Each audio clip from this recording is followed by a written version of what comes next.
Dengan hormat, saya persilakan Amang Pendeta Referen M. Hasiburia untuk menyampaikan materi yang sudah dipersiapkan. Terima kasih. Apakah saya dapat didengar? Terima kasih. Kita memuji Tuhan Yesus karena kesempatan ini.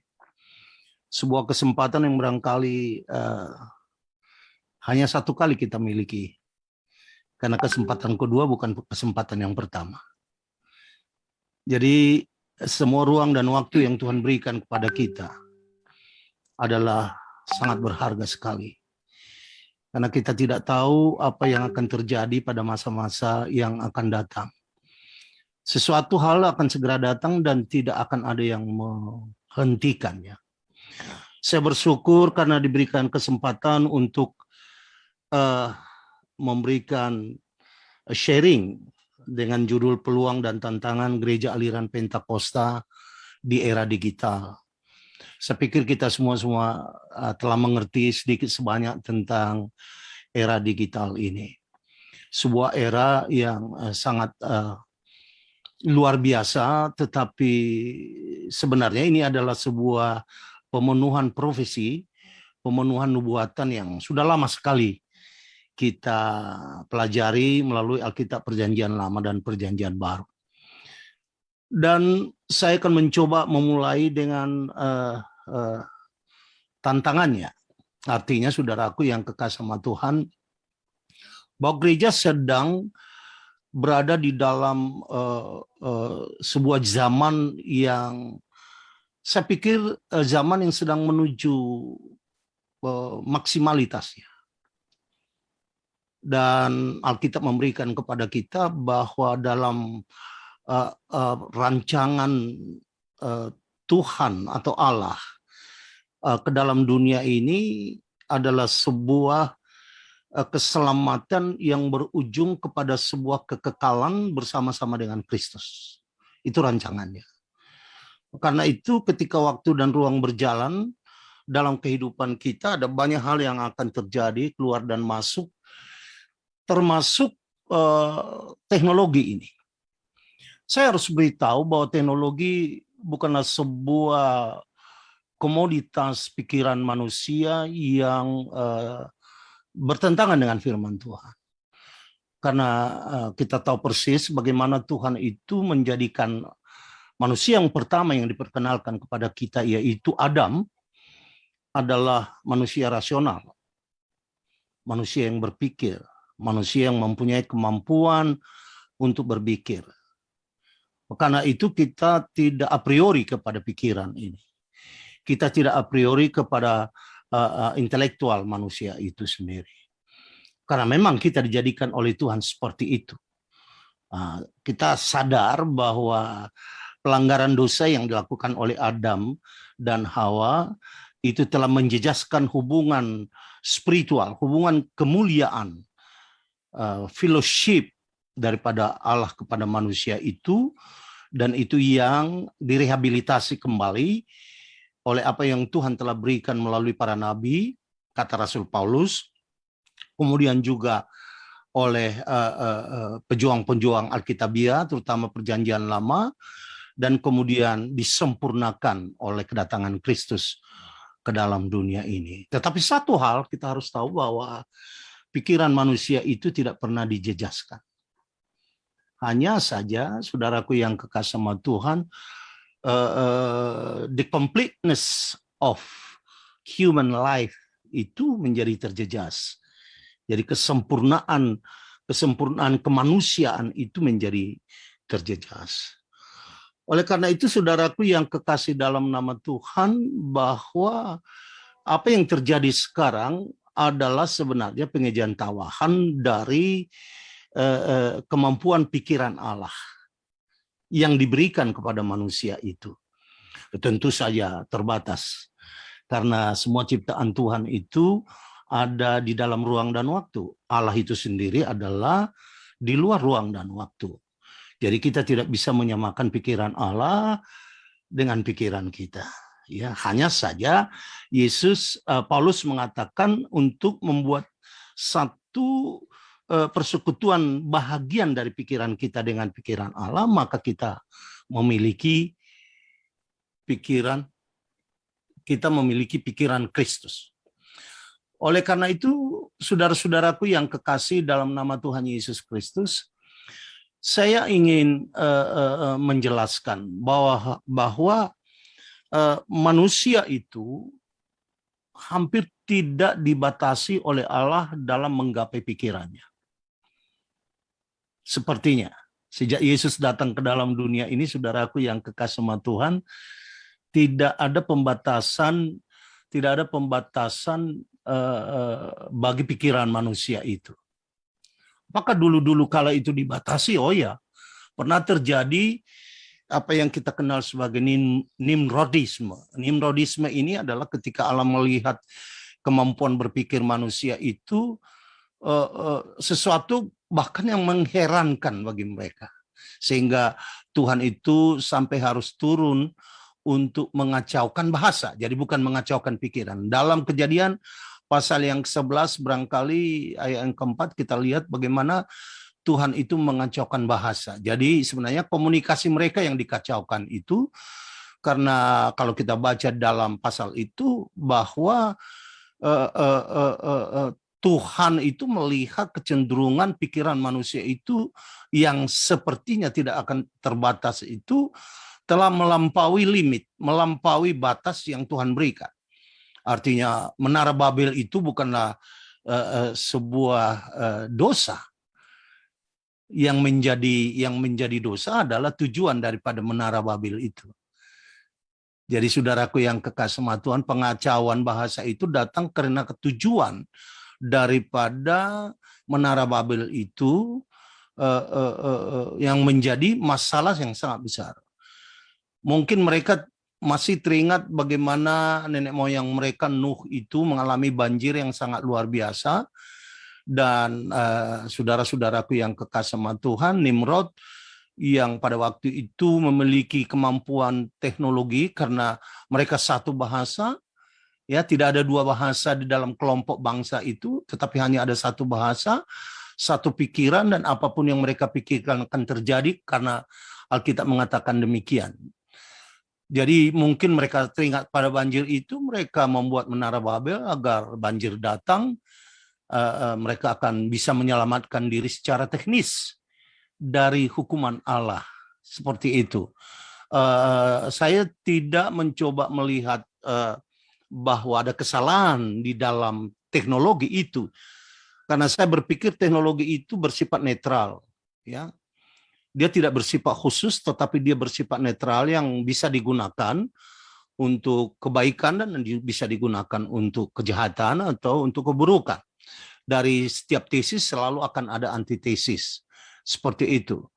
Karena itu, saudaraku yang kekasih sama Tuhan, dalam rangka menanggapi kemajuan-kemajuan teknologi sekarang, terutama kemajuan teknologi yang kita sedang miliki sekarang, saudaraku yang kekasih sama Tuhan, telah memberikan kepada kita satu bukan saja kekaguman, tetapi lebih daripada kekaguman, kekhawatiran tentang kemampuan manusia itu. Karena saudaraku yang kekasih sama Tuhan, bahwa mereka sudah hampir memasuki suatu area di mana mereka itu, saudaraku, sudah memuji atau memuja teknologi itu dengan luar biasa. Karena itu, saudaraku, kita harus cukup hati-hati dalam penggunaan teknologi itu dan dalam pemakaian itu. Artinya, kalau kita mempunyai pikiran Kristus, saya percaya bahwa ada pikiran iblis. Dan semuanya itu kita tahu persis, kita hamba-hamba Tuhan tahu persis bagaimana stimulasi bahkan manipulasi firman Tuhan yang iblis lakukan kepada Tuhan Yesus pada waktu di gurun pencobaan itu, telah menstimulasi, memplesetkan atau memberikan arti yang lain dari firman Tuhan yang sama, yang ditolak mentah-mentah oleh Yesus Kristus. Nah, saudaraku yang kekasih sama Tuhan, kita memiliki komputer sekarang. Komputer menjadi sebuah pemujaan baru, ya. Pemujaan baru, bahkan sudah menjadi Allah yang baru. Mereka menciptakan Allah yang baru. Ya, lalu dulu kita kenal tentang tentang Baal, kita kenal tentang dewa-dewi, kita kenal tentang lembu emas dari bangsa Israel yang mencoba menggantikan posisi Allah di tengah-tengah kehidupan mereka.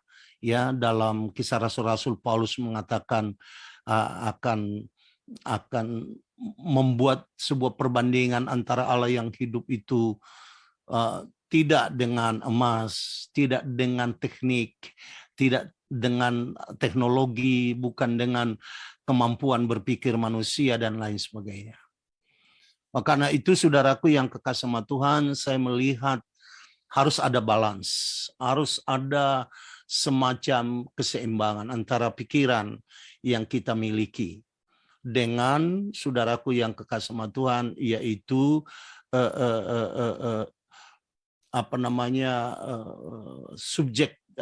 subjektivitas dari spiritual kita. Jadi harus ada balance, artinya rational objectivity with the spiritual subjectivity, harus ada ini. Iman itu sebenarnya menurut saya sih bermain di wilayah spiritual dan juga di wilayah logika. Jadi iman itu sebenarnya adalah sebagian, ya, sebagian dari pikiran kita, artinya dikelola, dieksekusi, dimanifestasi oleh pikiran kita, dan sebagian oleh hati kita. Seperti itu. Artinya, saudaraku yang kekasih sama Tuhan,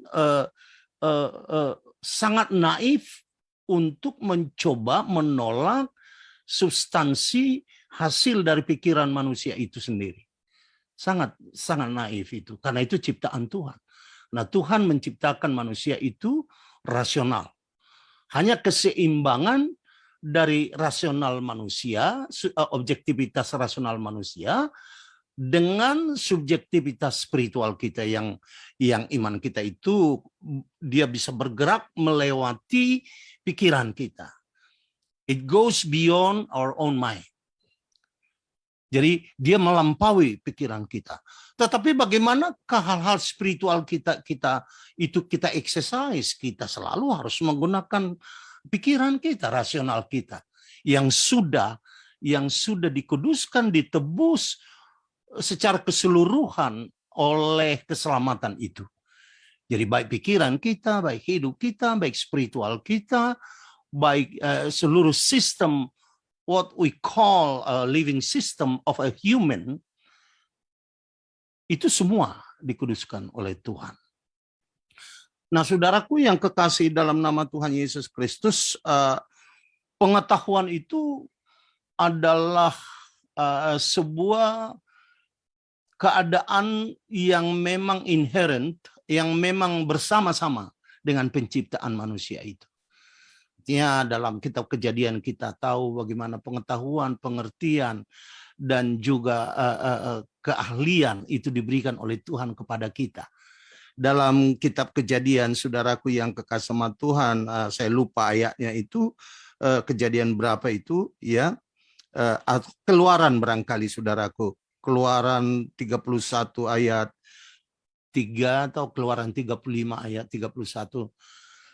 Itu mengatakan, saudaraku yang kekasih sama Tuhan, bahwa Roh Allah itu bekerja untuk memberikan pengertian. Saya tidak akan mencoba mencampur baurkan ini pengertian yang dimaksud, apakah ini pengertian teknis atau pengertian spiritual. Nah, kalau itu pengertian spiritual, pengetahuan spiritual, kecerdasan spiritual, bisakah kita exercise itu atau manifest itu di dunia spiritual saja? Tentu melalui kehidupan kemanusiaan kita, termasuk di sana pikiran, logika, dan lain sebagainya. Jadi saudaraku yang kekasih sama Tuhan, saya hanya mau berkata bahwa salah satu pikiran itulah yang membuat perbedaan antara kita dengan ciptaan-ciptaan yang lain. Mampu memparalelkan kemampuan ilahi yang Tuhan berikan kepada manusia itu. Kalau saja kita lihat simpanse itu, menurut ilmu pengetahuan simpanse itu dan manusia itu DNA-nya itu 98% sama.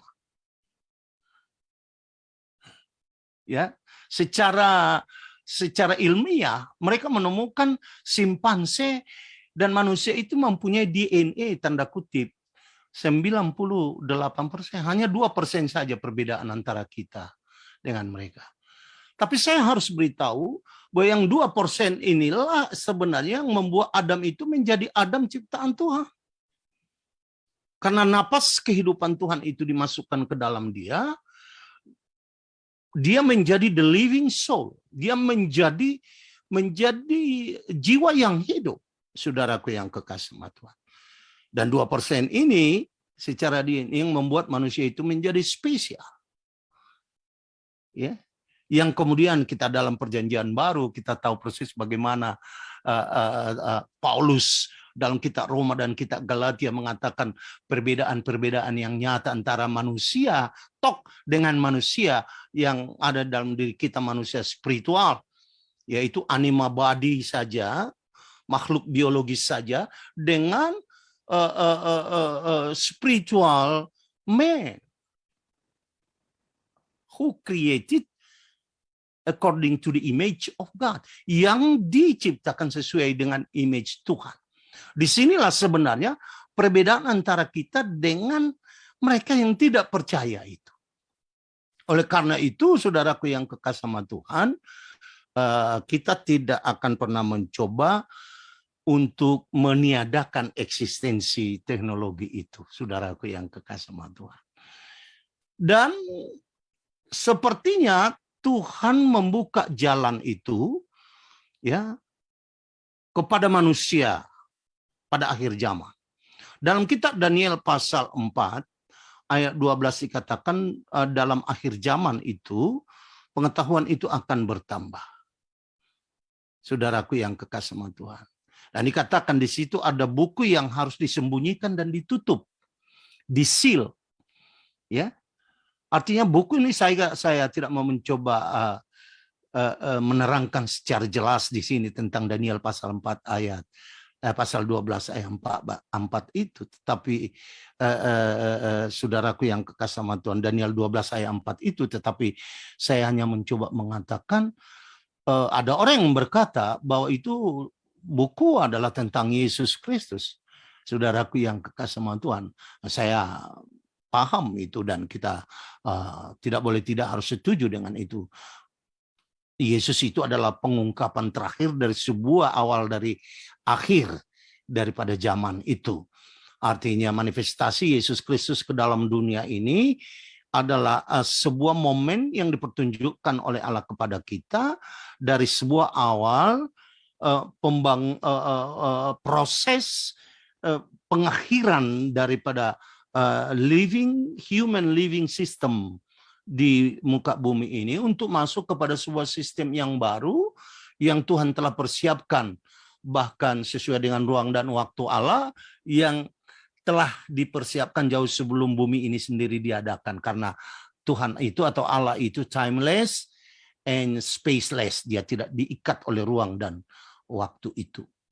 Karena itu saudaraku yang kekasih sama Tuhan, rencana Tuhan untuk setelah Adam berdosa itu untuk membuat sebuah garis benang merah yang akan mengacu kepada sebuah tujuan akhir, the final decision of time and space of God, mulai dari Adam sampai kepada Nuh, sampai kepada Abraham.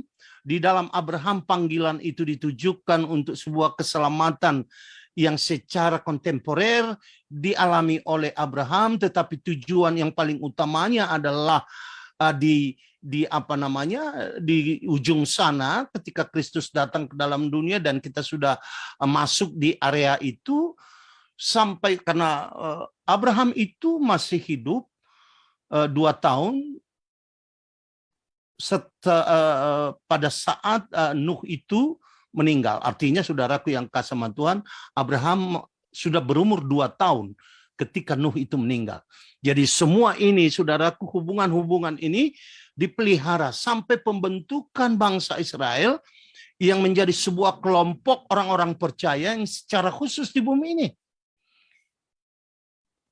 Di luar dari orang-orang yang mau percaya atau tidak mau percaya, tetapi Tuhan telah membuat sebuah bangsa yang secara khusus dipersiapkan untuk menjadi kelompok, grup, bangsa, pilihan Allah untuk melanjutkan sebuah rencana Allah di dalam perjalanan sejarah planet bumi ini dengan manusia yang ada di dalamnya. Sampai kepada Kristus dan kita menjadi orang yang percaya kepada Kristus. Dan kita melanjutkan semua tugas-tugas itu untuk membawa ini sampai kepada akhir dengan segala apa yang kita sebut sebagai kesetiaan itu. Dan sekarang kita menghadapi zaman yang sangat aneh ini.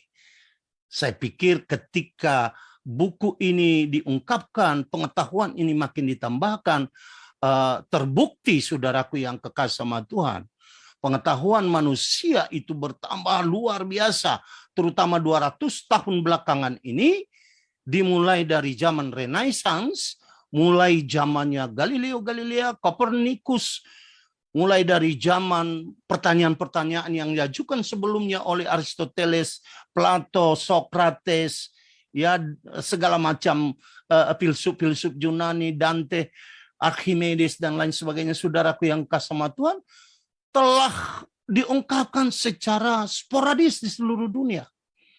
Jadi pengetahuan ini tidak akan pernah dibendung lagi oleh siapapun. Nah, di sanalah kita sedang hidup, di sanalah kita sedang berjalan. Oleh karena itu, saudaraku yang kekasih sama Tuhan, apa sikap kita? Nah, saya katakan tadi bahwa pengetahuan itu netral, bisa digunakan untuk sebuah keadaan yang keadaan yang baik atau tujuan yang baik, bisa juga digunakan untuk sebuah tujuan yang tidak baik. Jadi kita harus mengerti bahwa peranan antitesis daripada Allah itu selalu akan bekerja di dalam pengetahuan itu sendiri. Ya, mereka mulai meniadakan eksistensi Allah. Oleh karena pembuktian akan ada kelompok-kelompok seperti kelompok Kappa yang menyatakan we shall not receive anything irrational. Jadi kita irrationally, kita tidak akan pernah bisa menerima hal-hal yang tidak rasional. Jadi mereka sudah membuat agama sendiri, membuat metode sendiri, hal-hal yang rasional mereka tidak akan miliki. Tetapi saya harus berkata, teknologi itu akan tetap tidak sebanding dengan kemampuan Allah. Jikalau, ini andaikan, Paulus mengatakan, andaikan saja. Saya kutip sedikit omongan dia, mengatakan kebodohan Allah itu lebih hebat, lebih luar biasa, lebih berhikmat dari seluruh akumulasi hikmat manusia. Kalau ada, Allah tentu tidak bodoh. Hanya ini sebagai comparison study saja. Artinya, kalau ada kebodohan Allah yang memang tidak ada, itu jauh lebih berhikmat dari hikmat manusia itu sendiri. Arti hikmat manusia itu tidak akan pernah sampai kepada Allah. Allah itu infinite God, Allah yang tidak terbatas, dan pengetahuan itu adalah finite intellectuality. Artinya dia terbatas dan dia berjalan di dalam dimensi. Dimensi pertama, kedua, ketiga, keempat, kelima, keenam, ketujuh, kita tidak tahu berapa dimensi yang akan datang, saudara. Zaman dibagi oleh dimensi-dimensi itu, dari zaman batu sampai zaman perunggu, sampai zaman pertanian, sampai zaman industri, post industri, ya, pasca modern sekarang saudaraku, yang postmodern saudaraku yang kekasih sama Tuhan. Ini semua mempertunjukkan kemampuan berpikir manusia itu dengan luar biasa. Saya hanya mengatakan saudaraku yang kekasih sama Tuhan, bahwa gereja jangan terlalu a priori. Kita berada di dalamnya, tetapi saudaraku, kita adalah pemikir-pemikir spiritual yang kita lakukan melalui kemampuan-kemampuan teknis kita yang di backup oleh Roh Tuhan untuk bukan membuktikan Allah atau tidak, karena kita sudah percaya, kita punya metode spiritual yang diberikan, yaitu percaya kepada seluruh kebenaran Allah ini. Dialah kebenaran yang sebenarnya. Oleh karena itu, gereja bertanggung jawab untuk mempertahankan kebenaran ini. Banyaknya saudaraku orang yang beralih ke ateis karena mereka mencoba membuktikan Allah secara teknis, dan tidak akan dapat, tidak akan mungkin mereka sampai kepada itu. Artinya kalau semut pergi kepada kaki saya dan semut ini mempunyai kemampuan semut untuk berpikir, dan dia berkata saya sudah tahu manusia itu, dia tentu hanya berkata kaki saja. Dia berkata bahwa manusia itu hanya terdiri dari kulit, dia bisa berjalan, dia bisa bergerak, kulitnya seperti ini, bulunya seperti ini. Maka dia sok tahu, sudah kenal manusia. Dia belum tahu tentang jantung kita, dia belum tahu tentang metabolisme kita, dia belum tahu tentang mata kita seperti apa, yang automatic zoom diberikan oleh Tuhan, pendengaran kita seperti apa, hati kita seperti apa, pankreas kita seperti apa. Masih jauh lah saudaraku. Sama dengan 2% itu. 2% itu kemampuan manusia itu dibandingkan dengan simpanse yang sama. Beda 2% saja, mempunyai kemampuan spiritual yang dieksersis sebenarnya melalui pikiran manusia itu. Oleh karena itu, gereja bertanggung jawab. Nah, saya tidak tahu 100 tahun yang lalu. Saya baca banyak buku-buku tentang 100 tahun yang akan datang. Saya hampir tertawa karena itu bukan zaman saya. Itu barangkali zaman cucu saya sudah berumur seperti saya sekarang. Tetapi saya harus berkata bahwa Kristus ini harus dibawa terus-menerus. Harus ada kelompok yang mempertahankan Kristus ini terus-menerus di tengah seluruh kehidupan kemanusiaan itu, sampai kapanpun dia pergi. Sampai dimanapun dia sampai. Nah, saudaraku yang kekasih sama Tuhan, peluang di dalam era digital ini sama besarnya seperti, secara teknis saya berbicara secara teknis, sama besarnya seperti peluang-peluang yang lain yang dilakukan oleh manusia. Kalau Yesus mengatakan kadang-kadang manusia dunia itu jauh lebih pintar dari manusia manusia rohani, ya, yang merasa manusia rohani itu. Mereka kadang-kadang jauh lebih pintar dalam menanggapi, dalam mengantisipasi perusahaan-perusahaan, saudaraku. Saudara lihat saja bagaimana pendapat-pendapat orang tentang era digital ini. Jadi artinya saudaraku, penginjil-penginjil langit ini harus memenuhi keinginan, kerinduan untuk mempertahankan Yesus Kristus itu. Kita bukan mau mencoba mendialogkan, ya. Ini kadang-kadang mungkin saya salah, ya. Mungkin saya salah, bisa kita berbeda pendapat. Saya berpikir ketika gereja mulai mencoba memperkuat apologetik dari kekristenan kita. Nah, saudaraku yang kekasih sama Tuhan, saya harus berkata bahwa keselamatan itu bukan hasil perdebatan teologis.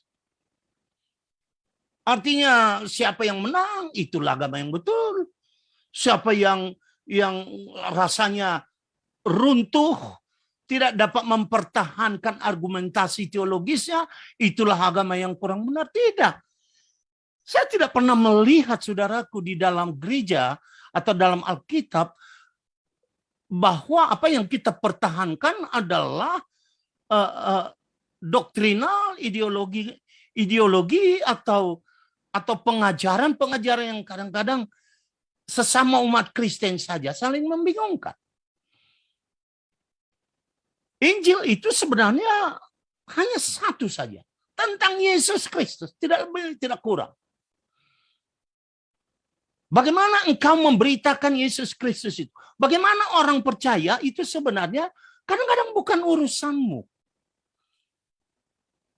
Bukan urusanmu, itu urusan Roh Tuhan. Itu urusan Allah.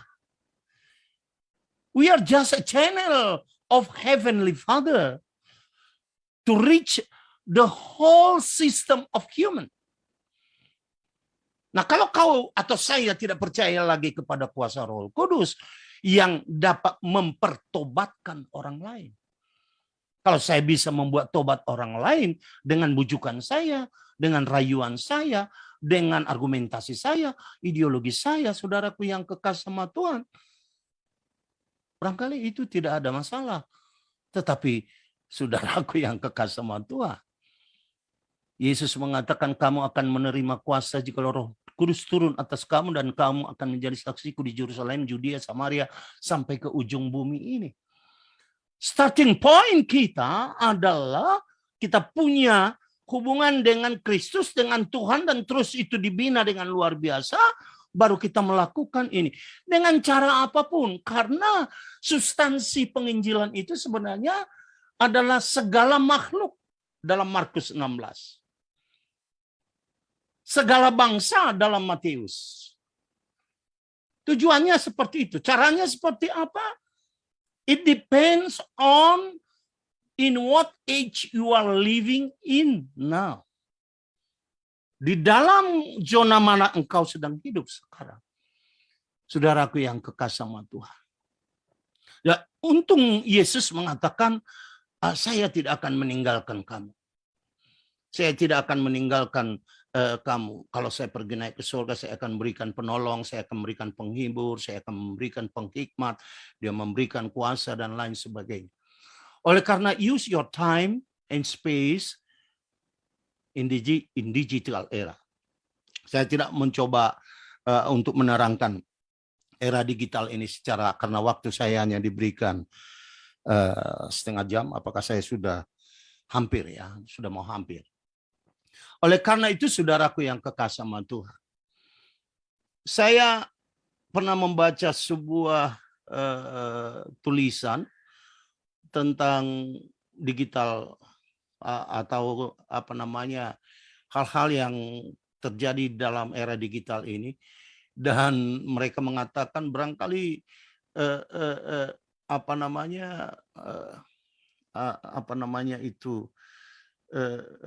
pornografi itu sudah lewat dari 60-70% menguasai digital ini. Saudaraku yang kekasih sama Tuhan. Ya. Belum iklan-iklan yang lain, TikTok, lain sebagainya, saudaraku yang kasih sama Tuhan, Facebook yang penggunaannya digunakan oleh orang-orang Kristen.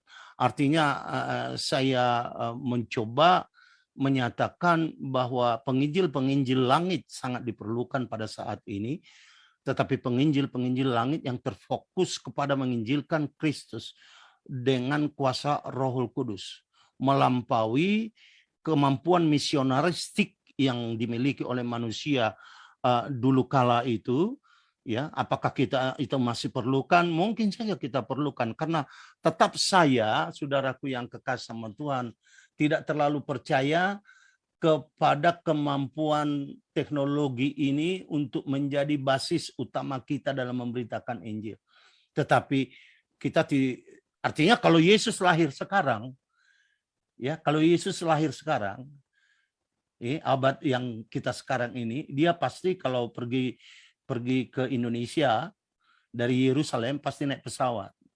Artinya saya tidak berpikir bahwa dia akan jalan kaki di atas air, mulai dari laut merah sampai ke Indonesia ini. Dia tetap akan menggunakan teknologi ini seperti itu. Artinya saudaraku, barangkali kalau dia datang ke Siantar, dia akan makan pangsit juga saya bawa. Ya. Artinya saudaraku yang kekasih sama Tuhan, saya tidak mau terlalu naif untuk menyatakan dunia ini kita hilangkan begitu saja tanda kutip dan kita hanya hidup dalam spiritual. How you live in spirituality without exercising it with your own living manner. Seperti itu saudaraku yang kekasih sama Tuhan. Oleh karena itu gunakan itu digital dengan bertanggung jawab. Saya katakan tidak percaya karena yang pemiliki ini saudaraku yang kekasih sama Tuhan bukan kita. Bukan gereja yang memiliki digital ini ya. Saudaraku yang kekasih sama Tuhan. Yang pemiliki ini adalah Zuckerberg, ya, Bill Gates, ya, pemerintah yang bisa saja menutup ini saudaraku yang kekasih sama Tuhan. Ada channel-channel yang mereka tidak sukai, mereka tutup. Kalau mereka bisa tutup Donald Trump, seorang presiden Amerika, ya, Twitternya ditutup begitu saja, ya, dengan sepihak. Kenapa tidak? Mereka bisa menutup gereja. Mereka yang tidak sukai, gereja yang tidak disukai dan lain apa sebagainya. Saya hanya mau berkata, gunakan ini kesempatan semasa masih bisa. Karena kalau ini terjadi, kita masih memiliki saudaraku yang kekasih sama Tuhan, roh Tuhan di tiap-tiap pribadi itu. Ini tidak bisa dihentikan oleh teknologi apapun. Ya. Jadi saya tetap akan, andaikanlah saya katakan sajalah gereja kami GPI. Saya sudah berumur 70 tahun. Saya tidak tahu berapa lama Tuhan akan berikan kesempatan bagi saya. Tetapi saya selalu menekankan kepada jemaat kami atau hamba-hamba Tuhan itu fellowship itu sangat penting. Karena fellowship itu di luar teknologi ataupun dalam teknologi amat penting. Nah, saya berbicara tentang teknologi yang dijejaskan untuk orang-orang tertentu. Ya. Maka fellowship itu tidak akan pernah bisa dihilangkan. Akan ada silence follower. Akan ada distance believer. Akan ada secret saint. Akan ada orang-orang kudus yang mempunyai rahasia kuasa Tuhan yang terus akan bergerak. Ya, terus akan bergerak. Karena saya lihat fellowship itu berakhir juga di sorga.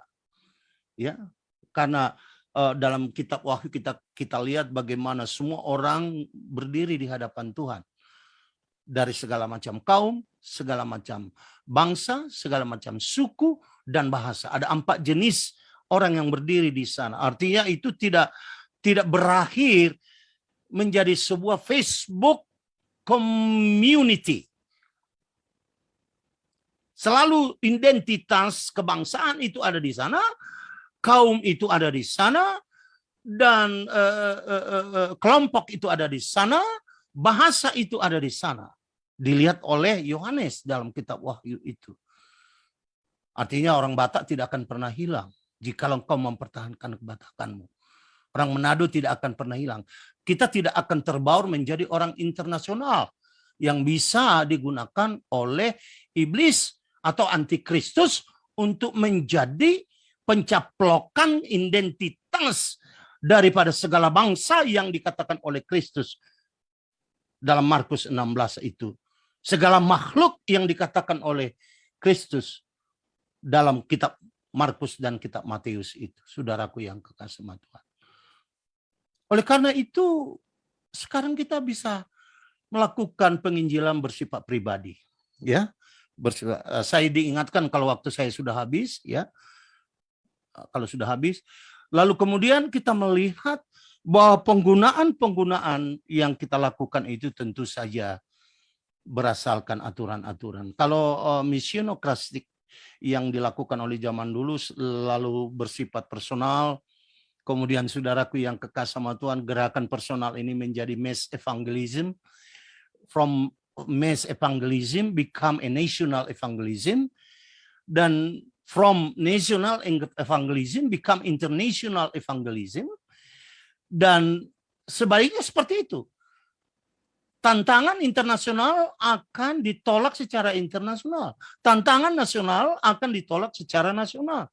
Kalau ada gerakan penginjilan secara nasional yang dimulai di Indonesia tahun 50, ketika Osborne datang ke dalam ke Jakarta, dan mulai dari situ ada KKR seperti itu, sepertinya agak sedikit terjejas selama 1,5 tahun atau 2 tahun ini. Maka sebenarnya penginjilan pribadi akan dimungkinkan melalui WA, melalui hubungan pribadi, melalui segala macam apa yang saudara tahu. Kebetulan saya tidak terlalu paham dengan penggunaan Twitter dan lain sebagainya itu. Tetapi saudaraku yang kekasih sama Tuhan, tentu saja ada konsekuensi yang tidak pas. Misalnya engkau tidak bisa kontrol siapa yang betul-betul menerima firman-Mu, walaupun ada chatting di sana. Apakah chatting itu kau percayai?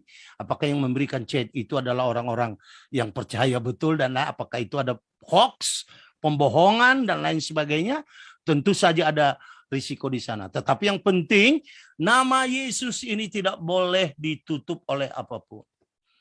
Rantai penginjilan itu tidak bisa, saudaraku yang kekasih sama Tuhan. Penginjilan itu tidak bisa dirantai oleh apapun. Kita harus tetap bergerak dengan cara apapun. Kita harus tetap bergerak sedemikian rupa supaya kehidupan kita sebagai gereja ya mempunyai tanggung jawab di dalam zaman saya. Saya sudah menjadi 40 tahun menjadi hamba Tuhan, dan saya pikir saya telah memberikan tanggung jawab saya sedikit sebanyak di dalam apa yang Tuhan telah panggil kepada saya, atau berikan beban yang berikan Tuhan kepada saya. Kemudian di hadapan saya ada sebuah zaman komputerisasi yang sangat luar biasa, ada zaman kerajaan langit, saudaraku, semuanya didatangkan dari langit, dan ada komputer yang sudah menjadi menjadi ilah yang baru bagi manusia. Dan komputer ini, saudaraku, sudah memiliki kemampuan independen. She can upgrade herself. Dia bisa mengangkat dirinya sendiri. Jadi tidak lagi tergantung kepada manusia itu.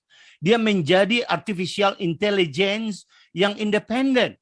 Hanya saja dia tidak punya roh. Hanya saja dia hanya manusia yang berasal dari mekanis. Seperti robot di kitab Wahyu itu yang diberikan nyawa, yang diberikan hidup kepada dia, dan akan menguasai dunia ini. Di gereja, saudaraku yang kekasih, mempunyai peluang sementara kita masih bisa melakukannya. Beritakan Injil itu, beritakan keselamatan itu, beritakan sistem keselamatan itu dengan baik. Dan tidak ada cara yang lain ke dalam sorga kecuali melalui Yesus Kristus, siapapun engkau, dimanapun engkau. Dan ini adalah hutang yang harus kita bayar kepada makhluk dunia yang sudah lebih dari 7 miliar ini. Saya kurang tahu berapa jumlahnya, 7,4 miliar pada sensus 1917, kalau saya tidak salah. Dan kita adalah alat-alat yang kecil untuk menyatakan firman Tuhan itu. Biarkanlah channel saudara diberkati oleh Tuhan. Biarkanlah kuasa Roh Kudus memberkati semua apa yang kau lakukan melalui channel-channel ini. Walaupun itu bukan milikmu, tetapi izinkan Tuhan bekerja melalui kau, melalui kemampuanmu, melalui talentamu, melalui kehidupanmu, dan melalui apapun. Perbanyaklah, saudaraku yang kekasih sama Tuhan, kesempatan untuk dunia mengenal Yesus Kristus. Dan itu hanya bisa dilakukan oleh gereja melalui pribadi-pribadi yang sudah mendapat bagian dari kuasa Roh Tuhan, dan dia melakukannya dengan baik dan bertanggung jawab. Tetapi, saudaraku, saya mau mencoba mengatakan bahwa semua itu harus terkontrol secara sentralistik dari kebenaran-kebenaran firman Tuhan. Siapa itu yang bisa mengontrol kebenaran-kebenaran sentralistik dari firman Tuhan itu? Gereja. Gereja yang benar. Jadi tidak ada arti Yesus mengumpulkan 12 murid untuk sebuah starting point pemberitaan Injil ke seluruh dunia ini. 12 murid ini akan mendapat pengalaman yang sama dari Tuhan, pengertian yang sama lebih kurang daripada Tuhan, dan akan mendapat fellowship yang sama dari Tuhan. Dari sinilah dunia itu diinjili. 100 tahun ketika Kristus naik ke sorga, setelah Kristus naik ke sorga, dunia itu sudah diinjili oleh mereka. 300 tahun setelah Kristus naik ke sorga, saudaraku, dunia yang beradab, yang dikenal beradab di muka bumi ini, sudah diberitakan Injil. Mana pula orang-orang percaya sekarang yang mempunyai kesempatan yang lebih luas. Dengan segala kebaikan dan juga keterbatasan, konsekuensi logis dari penginjilan itu. Terpujilah nama Tuhan, hanya itu saja yang bisa saya sampaikan dengan sederhana. Maafkan jika ada bahasa-bahasa, kata-kata yang kurang baik. Saya kembalikan kepada host. Terima kasih untuk narasumber kita pada siang hari ini. Sebelum kita memasuki sesi tanya jawab, maka kita akan melakukan foto bersama terlebih dahulu. Nanti saya persilahkan host kita Bapak Liandri untuk membantu dalam sesi foto bersama. Oke, Pak Daniel Budiotomo, terima kasih. Untuk para peserta dimohon kamera untuk dibuka. Kita akan melakukan sesi foto bersama. Di layar saya ada 4 halaman. Layar pertama standby.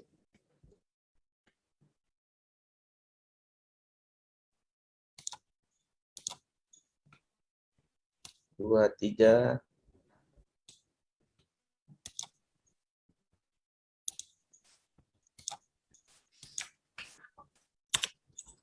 Halaman kedua. Standby. Dua, tiga.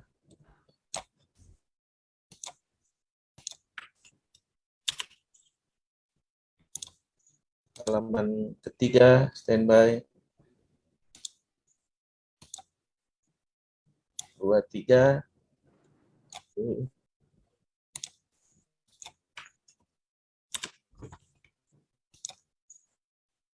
Halaman terakhir, halaman 4. Standby 2, 3.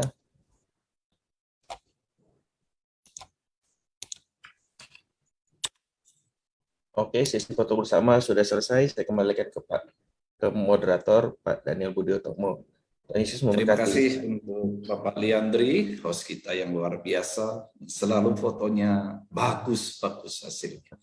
Ada beberapa yang dapat saya catat dari pemaparan narasumber kita pada siang hari ini sebelum nanti kita masuk dalam sesi tanya jawab. Yang pertama, ada satu hal yang diungkapkan bahwa kesempatan kedua bukan kesempatan pertama. Artinya kita harus menghargai kesempatan yang diberikan oleh Tuhan. Bahkan kemudian dikatakan ada tantangan.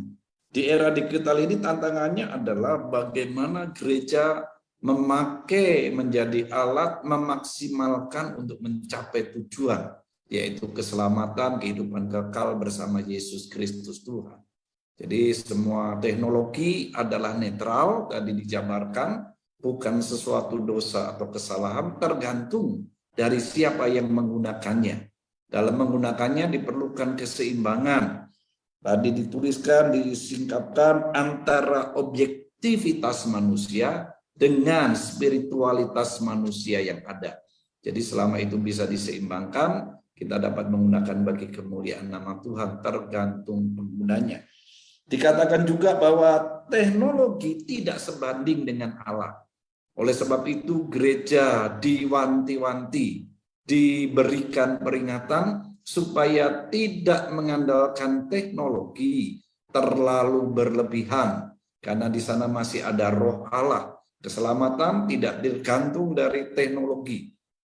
Jadi gereja harus mewaspadai itu supaya tidak tercipta ilah-ilah baru seperti zaman Musa di mana ada patung lembu emas dan sebagainya. Dan ada satu hal yang menarik tadi, bahwa fellowship tidak dapat digantikan atau dihilangkan dengan keberadaan teknologi. Karena sudah dikutip juga tadi, dijelaskan dari sebagian kitab Wahyu, nanti di surga identitas suku tidak akan hilang. Kita semua ada di sana. Nah, itu sekitar paparan yang disampaikan oleh pembicara kita pada siang hari ini. Sekali lagi, kita sangat diberkati. Tiba saatnya. Hari ini adalah hari yang penuh antusias, Amang Pandita, karena pertanyaan begitu penuh, sehingga harus disatukan. Ada beberapa pertanyaan nanti yang akan disatukan. Dan saya mau tanya dulu kepada Amang Pandita, apakah akan dijawab satu persatu atau semua akan disampaikan pertanyaannya? Satu persatu saja, saya rasa lebih bagus. Sehingga suaranya tidak terdengar. Maaf, suara tidak terdengar. Ya, sebentar. Saya pikir satu persatu saja karena waktu kita mungkin terbatas. Jadi seberapa banyak pertanyaan yang bisa dijawab, itulah yang kita selesaikan dulu. Oke. Ya, terima kasih Amang. Jadi saya akan mulai bacakan. Yang pertama ini adalah dari Bapak Dayan Lumban Raja. Ada satu pertanyaan nanti yang akan dijawab oleh panitia dan saya diminta tolong untuk menjawabnya sebelum nanti akan diteruskan jawabannya oleh narasumber kita. Pertanyaannya adalah, mengapa judul webinar ini dibatasi di aliran Pentakosta? Ini saya jawab mewakili panitia karena ini tema yang diberikan panitia kepada narasumber. Jadi panitia mengapa membatasi di aliran Pentakosta, karena kita adalah PGPI, gereja-gereja aliran Pentakosta. Jadi begitu. Nah, ini pertanyaan untuk moderator yang harus dijawab. Apakah tantangan yang sama tidak dialami oleh aliran gereja lain di era digital ini? Ya, apakah tantangan yang sama itu tidak dialami oleh gereja lain? Apakah hanya aliran Pentakosta? Ya. Kemudian pertanyaan yang kedua, dari Rimson Hasudungan Sinaga, bagaimana pembentukan hamba-hamba Tuhan yang berhasil dalam membangun gereja yang bertumbuh di era digital? Saya persilakan Amang untuk memberikan jawaban.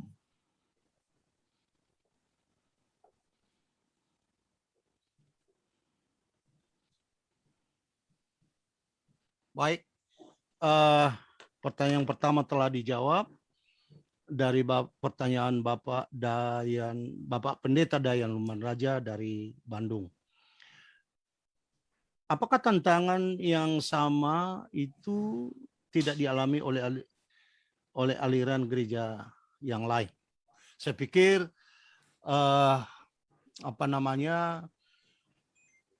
pengalaman itu tentang teknologi ini adalah multidimensi, ya. Tidak semua boleh melihatnya sebagai pengalaman yang sama, kecuali hal-hal yang bersifat umum. Dan saya harus katakan bahwa ada juga gereja yang menentang, ya, penginjilan melalui melalui Zoom atau melalui WA atau internet ini. Ada juga mereka yang mempunyai doktrin tentang pembatasan seperti misalnya kelompok Amish di Amerika itu, ya. Itu sudah hampir 300 tahun mereka tidak pernah mau menyentuh teknologi, sebagian besar daripada kelompok-kelompok itu. Jadi sebenarnya saya tidak terlalu dalam posisi untuk menjawab apakah semua, tapi saya pikir sebagian besar dari gereja-gereja itu yang boleh kita lihat hasilnya di dalam di dalam internet itu, di dalam channel-channel itu, ternyata hampir semua gereja mengambil bagian di dalam tantangan itu. Tetapi saya tidak mencoba untuk mengatasnamakan gereja yang lain, yang barangkali ada juga yang menolak, ada juga yang tunggu dulu, bahkan ada beberapa kelompok dari antara aliran Pentakosta juga yang mengatakan bahwa itu bukan bagian kita. Mereka selalu ingin melakukan penginjilan secara ortodoks yang tidak kalah hebat ya sebenarnya, karena itu adalah sebuah penginjilan yang memang dimulai oleh para rasul pada gereja mula-mula. Jadi kita tidak bisa mencoba menafikan itu bahwa semua itu baik. Cuman hanya saja saya sudah katakan tadi bahwa ada hitungan-hitungan teknis yang harus dilakukan dalam penginjilan teknologi ini, ya. Artinya risiko dulu adalah risiko peraturan. Dulu dibatasi oleh peraturan-peraturan setiap negara. Kalau kau menginjil ke Rusia, engkau akan patuh kepada peraturan-peraturan di sana. Ada peraturan imigrasi di sana, ada pembatasan negara di sana. Kalau kau pergi ke Cina, sampai sekarang pun secara langsung engkau tidak akan pernah bisa memberitakan Injil di sana seperti kita memberitakan Injil di Indonesia yang sedikit masih terbuka seperti itu.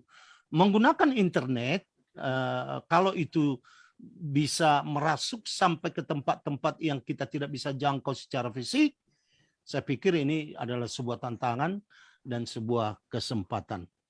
Kemudian pertanyaan yang kedua dari Bapak Sinaga, gereja yang bertumbuh di dalam era digital ini.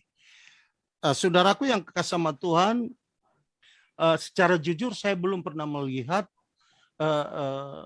statistik gereja yang bertumbuh secara digital.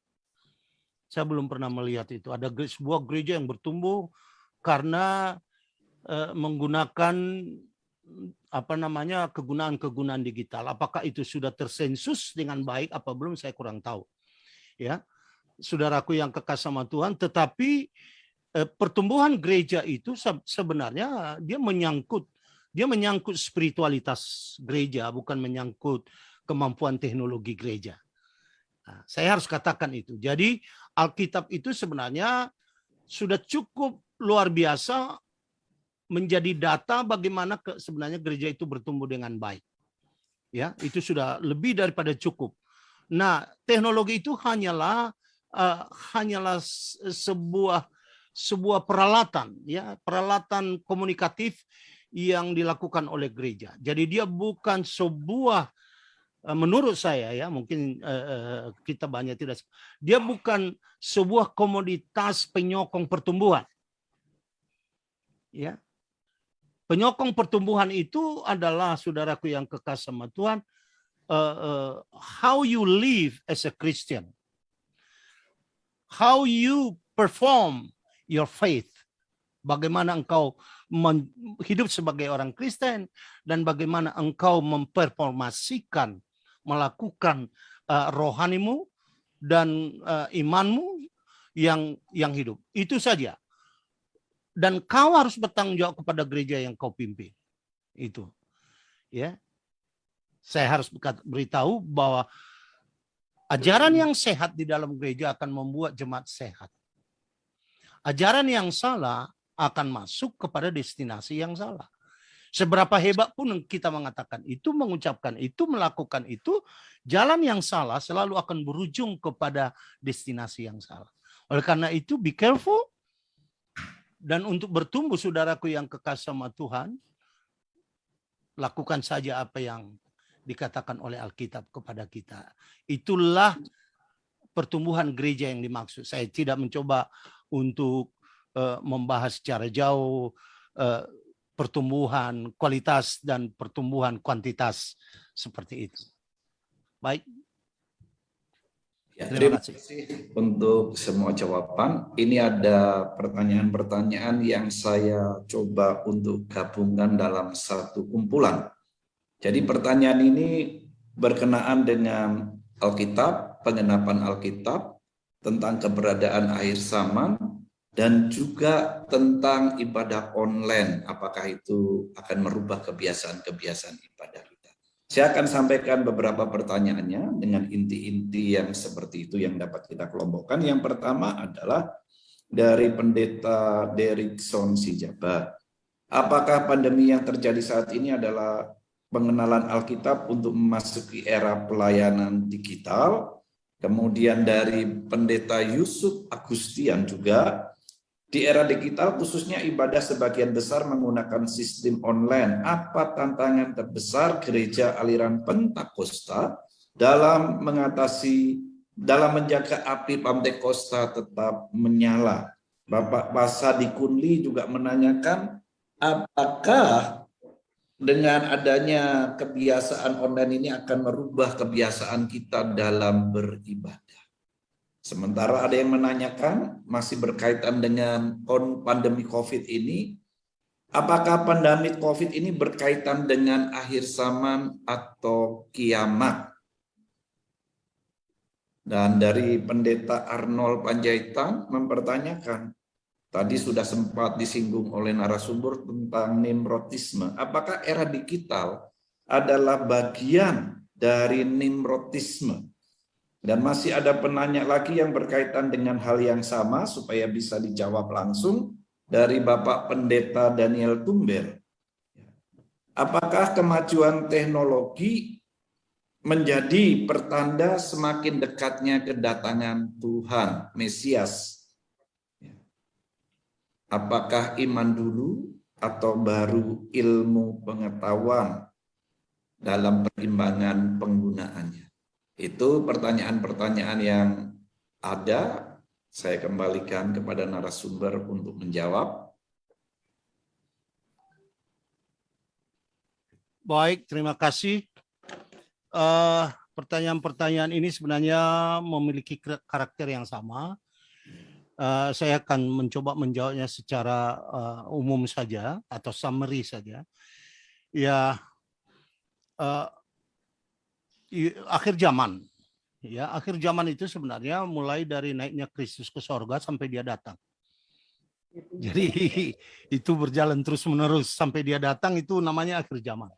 Saya mendefinisikan seperti itu. Jadi tidak ada, karena setiap zaman itu mempunyai akhir zaman sendiri secara doktrinal. Jadi dulu kala ketika Perang Dunia Kedua itu Hitler itu disebut sebagai antikristus. Dan semua kategori antikristus sudah hampir dimiliki oleh Hitler itu. Ternyata tidak. Dia bukan antikristus dalam tanda kutip yang sudah menjelma menjadi tubuh, menjadi daging, dan tinggal di dalam manusia. Karena ada 3 hal yang kita tahu, yaitu Lucifer, kemudian antikristus, dan juga nabi palsu. Ada 3 hal. 3 in 1, 1 in 3. Jadi kategori-kategori dari yang 3 ini memang setiap zaman mempunyai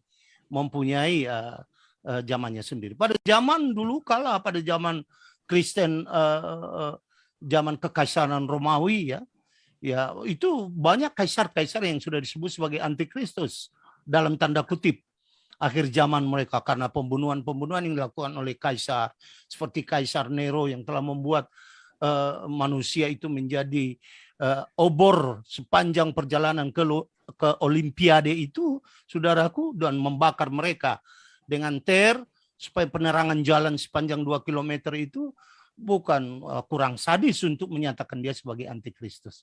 Jadi saya hanya mau mengatakan bahwa akhir zaman itu mulai dari Kristus pergi naik ke sorga sampai dia akan datang kembali. Itu namanya akhir zaman yang harus dijalani oleh gereja, tanda kutip gereja, bukan oleh pribadi-pribadi.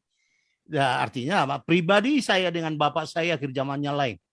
Akhir zaman mereka itu adalah tidak makan.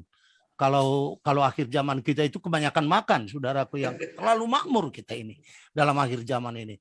Saudaraku yang kekasih sama Tuhan, akhir zaman mereka itu tidak punya uang. Oh, kita ini kebanyakan uang sampai kita tidak tahu mau kita kemanakan itu uang. Kemudian apakah pandemi ini untuk untuk melukiskan sudah ada akhir zaman? Pandemi itu sebenarnya sudah dari dulu kala. Alkitab mencatat 85 kali pandemi. Artinya wabah-wabah yang bersifat lokal, yang bersifat nasional dalam kehidupan manusia. Ada 85 kali tercatat dalam Alkitab. Jadi pandemi ini sebenarnya bukan sebuah komoditas kesusahan yang baru. Ini adalah hasil dari dosa itu, ya. Apakah ini rekayasa engineer dari biologis kemampuan manusia? Bisa saja, tetapi saja mereka menciptakan dari yang ada menjadi ada. Ya, ini semua adalah risiko alam semesta yang sudah berdosa. Karena 2 kali alam semesta itu mengalami pemberontakan kepada Allah. 1 kali di sorga oleh Lucifer dan seluruh pengikut-pengikutnya, membuat alam semesta ini kacau. Tiap hari, tiap detik, tiap menit akan ada peledakan-peledakan yang luar biasa di alam semesta kita ini. Bintang yang hilang, galaksi yang hilang, galaksi yang tabrakan, akan ada kekacau balauan. Ya, seperti bumi sebelum diperbaiki oleh Tuhan, ada kekacau balauan dalam Kejadian 1 ayat 1 dengan Kejadian 1 ayat 2. Di situ ada kekacau balauan. Sepanjang iblis ini datang dan hadir, eksis dan mau masuk di dalam sistem kehidupan kemanusiaan, kekacau balauan tidak akan pernah hilang. Sehebat apapun teknologi yang dimiliki manusia, manusia mencoba untuk memperpanjang umurnya dengan kemampuan digital link mapping.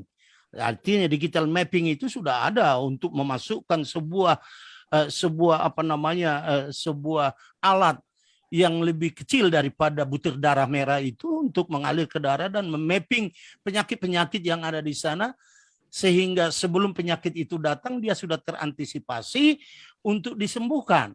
Mereka mau memperpanjang umur. Saudaraku yang kekasih sama Tuhan, itu mungkin saja teknologi namanya, ya, akan mampu. Saya kurang tahu apakah Tuhan akan turun dari sorga mengulangi lagi seperti Nimrod ini, tapi sepertinya tidak. Secara alkitabiah saya akan melihat manusia itu akan masuk kepada maksimalitas pikiran manusia itu seperti apa, yang tetap saja masih terbatas. Sama dengan 3 wabah yang dilakukan oleh Allah kepada Mesir, tetapi dapat juga dilakukan oleh kemampuan Mesir, tetapi wabah yang terakhir itu, yang ketiga itu, mereka tidak bisa lakukan dan mereka berkata ini tangan Tuhan. Artinya ada limit dari pengetahuan manusia itu, di luar itu adalah pengetahuan Tuhan. Jadi saya melihat pandemi adalah sebagian, ya, dari bukan semua, masih banyak lagi. Kalau saya tidak salah, dari seluruh Alkitab, ya kalau saya tidak salah ada 125 tanda-tanda akhir zaman, berapa sudah banyak dipenuhinya, ya, dan mungkin saudara-saudara boleh mencarinya seperti apa nanti di dalam Alkitab itu, bagaimana melihat tanda-tanda zaman ini.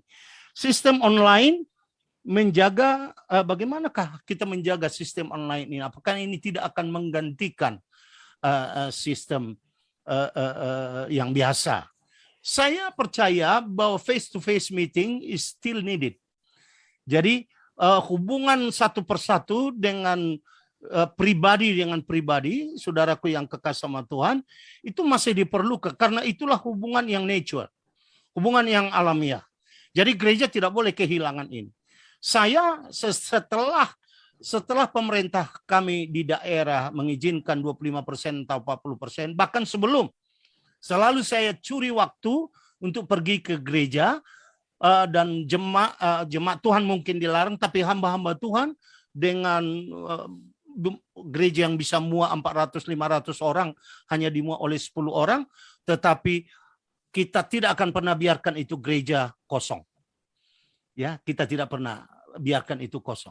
Nah, saya tidak mencoba menolak online ini, tetapi online ini, saudaraku, banyak sekali hal-hal yang belum adjusted, belum disesuaikan dengan kehidupan kita.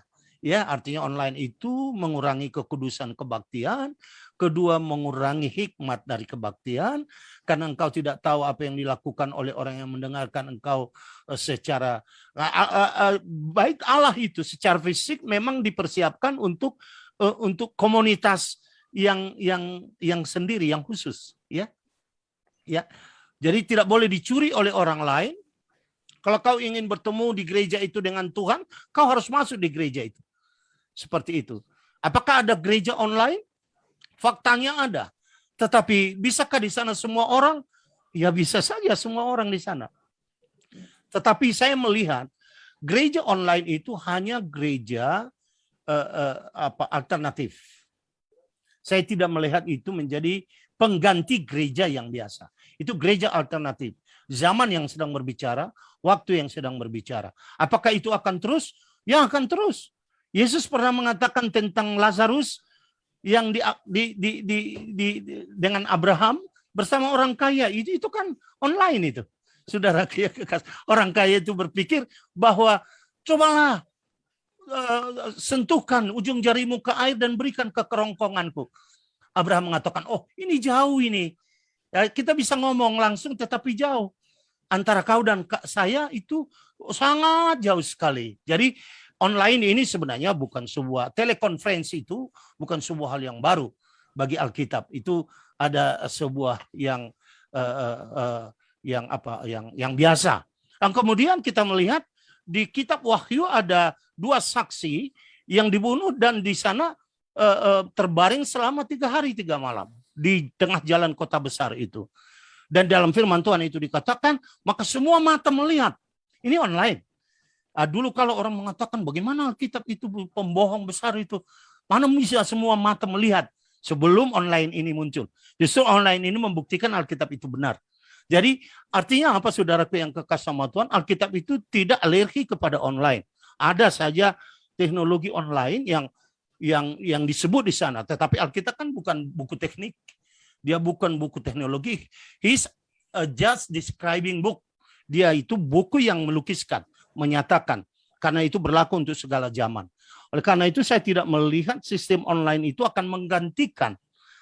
Itu hanya sebuah alternatif. Jadi kemudian Nimrodisme di era digital. Oh iya, Nimrodisme ini akan muncul, saudaraku yang kekasih sama Tuhan. Ada kelompok kapal yang menolak semua yang irasional, saudaraku. Tetapi saya sudah berkata tadi, keimbangan irrational subjectivity with rational objectivity. Selalu ada keseimbangan itu. Irrational subjectivity itu, saudaraku, itu ada bekerja di dalam iman kita. Kita tidak berpikir hal-hal yang rasional saja, tetapi lebih seperti imajinasi manusia. Imajinasi manusia itu, kemampuan berpikir manusia itu kan bisa mengarungi ruang dan waktu itu. Bisa kembali ke belakang kepada Adam, ya. Kemampuan artinya yang dilakukan oleh Roh Allah kepada kemampuan penulisan. Penulisan itu kan intelektual. Kalau yang menulis buku kita Kejadian itu adalah Musa, maka kemampuan inspiritualnya itulah yang dituangkan kepada kemampuan menulisnya. Pada mulanya Allah menciptakan langit. Dia melihat ke belakang. Sama seperti Yohanes yang melihat ke belakang yang mengatakan, pada mulanya adalah firman, dan firman itu bersama dengan Allah, dan firman itu adalah Allah yang pada mulanya bersama dengan Allah, yang kemudian dia tahu pada saat zaman dia, ayat yang ke-14, bahwa firman itu menjadi manusia dan diam di tengah-tengah kita. Seperti itu. Jadi kita tidak terlalu kita tahu bahwa ada sisi negatif dari seluruh teknologi ini. Nuklir, saudaraku, bisa digunakan untuk industri, bisa digunakan untuk perang. Teknologi nuklir itu, saudaraku, kira-kira 20 tahun yang akan datang sudah mencapai sebuah kesempurnaan. Mereka akan mencoba membuatnya tidak lagi, saudaraku yang kekasih sama Tuhan, ada kebocoran. Abu-abu daripada plutoniumnya atau zat-zatnya itu tidak akan pernah lagi bocor sekalipun. Artinya satu sebesar 20 kali 20 meter nanti reaktor nuklir akan bisa mengaliri satu kota besar. Kalau Jakarta itu sekarang menggunakan kira-kira 9.800 megawatt, maka hanya diperlukan sekitar sekitar 500-an sampai 1.000 20 kali 20 meter untuk melakukan semua itu. Jadi saya tidak tahu zaman apa yang akan datang. Gereja tidak boleh, saudara, menurut saya tidak boleh a priori, tidak boleh alergi, tetapi ikuti saja, karena Tuhan berkata, aku akan menyertai engkau sampai kepada akhir alam. Ini bukan sebuah perkataan berjalan di dalam pembunuhan, ya, kesusahan-kesusahan kecil, dan tidak. Ini dalam sebuah sistem kehidupan yang ada di muka bumi ini. Dan kemudian apakah kemajuan teknologi ini adalah sebuah akhir zaman? Bagaimana kita mendapatkan imankah lebih dahulu atau teknologi lebih dahulu? Saya harus berkata begini, bapak-bapak sekalian dan ibu sekalian. bahwa akan saya buat sebuah matriks. Matriksnya adalah Alkitab absolut, Alkitab absolut, biblical absolutism, cultural relativism, atau biblical relativism, cultural relativism, atau biblical absolutism, relativism, cultural relativism. Seperti itu. Bagi saya ya adalah yang pertama, Alkitab itu absolut, culture itu relatif. Jadi apakah iman lebih dahulu dan teknologi lebih dahulu? Sudah pasti iman. Jadi Alkitab itu adalah keabsolutan dari orang Kristen, teknologi itu adalah relatif. Dia berhubungan satu dengan yang lain, tetapi absolut kepada Kristus dan kepada iman. Seperti itu. Ya, puji Tuhan, semua pertanyaan yang tadi rangkum sudah. Masih ada beberapa pertanyaan, tetapi ada juga pertanyaan yang sudah dijawab. Ini luar biasanya Tuhan Roh Kudus bekerja. Jadi pertanyaan dari Bapak Pendeta Monang, pertanyaan dari Sintua R. Sihombing, pertanyaan dari Mangaratua Sitomorang, yang berkenaan apakah perlu ibadah online dan sebagainya tadi sudah terjawab. Jadi ini karena ilham Roh Kudus. Jadi itu hanya sebagai alternatif, jadi tidak perlu dibacakan lagi. Masih ada beberapa pertanyaan, tetapi saya ingin memberikan kesempatan dulu untuk Ketua Umum PGPI Bapak Jason Balong Papoeng untuk berbicara sedikit. Ada sesuatu yang ingin disampaikan. Waktu saya persilahkan untuk Pak Ketua Umum. Puji Tuhan. Saya mengikuti dari tadi dan saya terkagum-kagum dengan pengetahuan dari Bapak Ketua Umum GPI ini. Luar biasa. Jadi boleh saya pakai bahasa Inggris sedikit ngomong dengan Pak? Silakan, asal jangan yang sulit-sulit. Saya ketemu dengan di Siantar maupun di mana itu Amang kita ketemu. Beliau ngomong bahasa Inggris dengan saya. Coba betapa hebatnya itu. Haleluya. So I think how lucky the synod that have you as a leader. I mean, the synod that you are the leaders because they have a smart leader, a broad experience, knowledgeable, because we know the competent leader is the leader who able to see the destiny and to explain the destiny to the follower in organization, and the one very important thing is to work together with all the followers to the destiny, and all of this is in you, Amang. So now I know why Gereja Pentakosta Indonesia is a very solid, because they have a strong leader. That's all. Thank you, sir. Itu luar biasa ini. Kita punya Bapak anggota MPR ini luar biasa.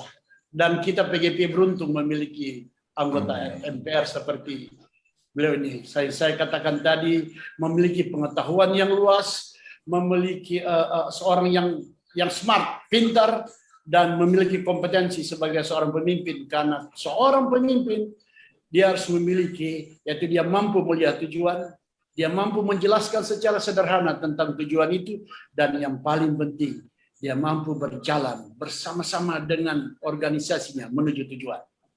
Dan itu ada kepada Bapak Dr. Reverend Dr. M. Has Siburian, Dede Debin. And I'm proud of you, Amang. Haleluya. Puji Tuhan. Puji Tuhan. Haleluya. Haleluya. Silakan Pak Moderator.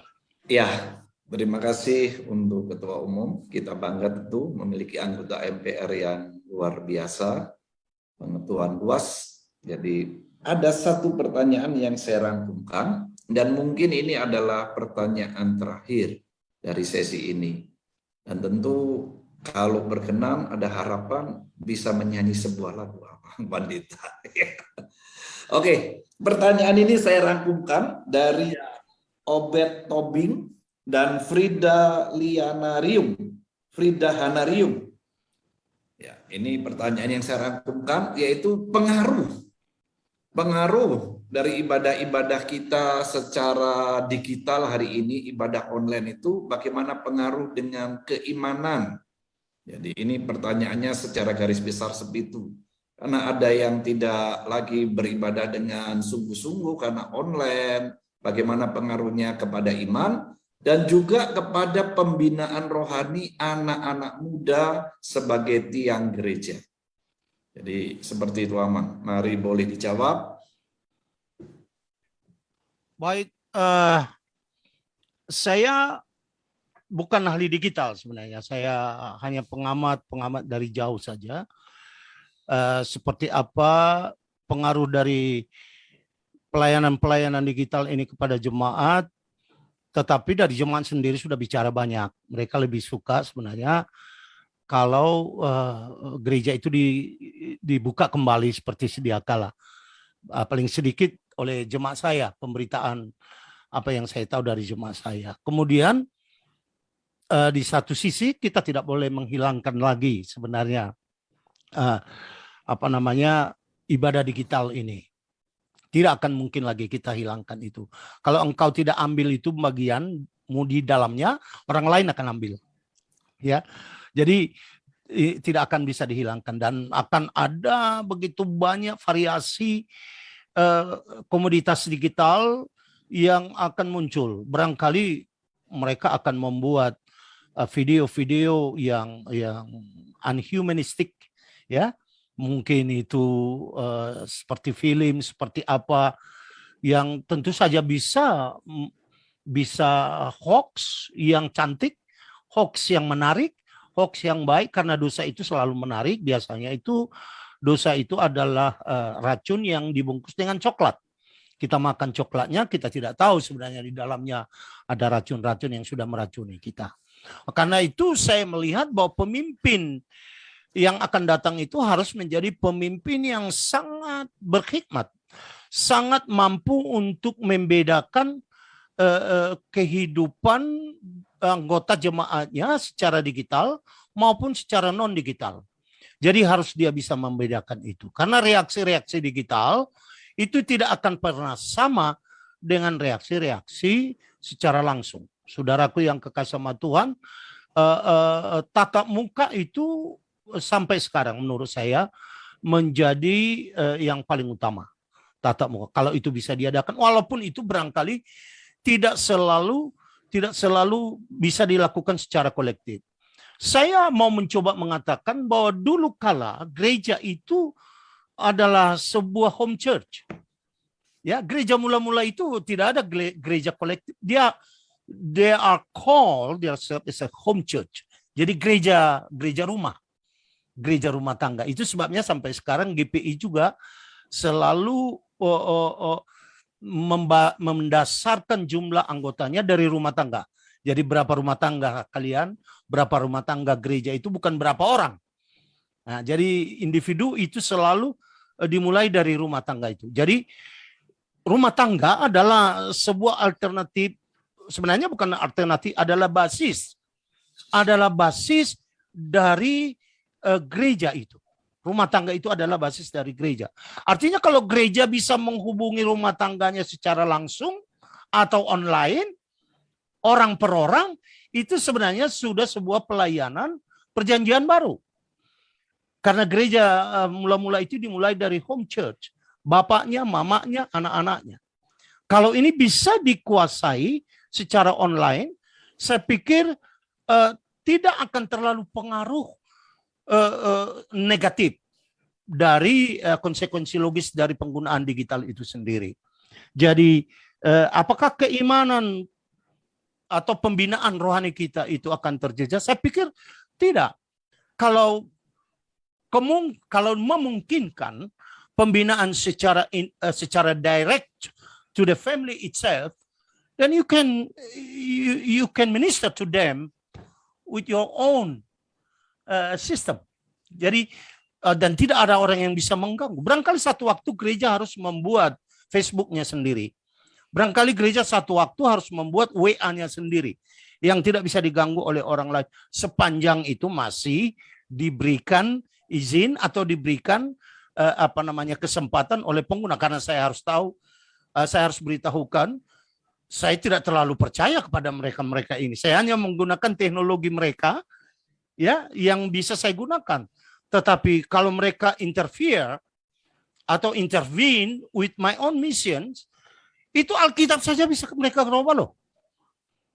Alkitab yang kau baca melalui digital itu sebabnya saya selalu membawa Alkitab saya yang masih original. Karena saya selalu pakai ini. Saya bawa aman. Saya selalu bawa. Saya tidak terlalu tergantung kepada digital itu karena every words ini they can change it as they wish.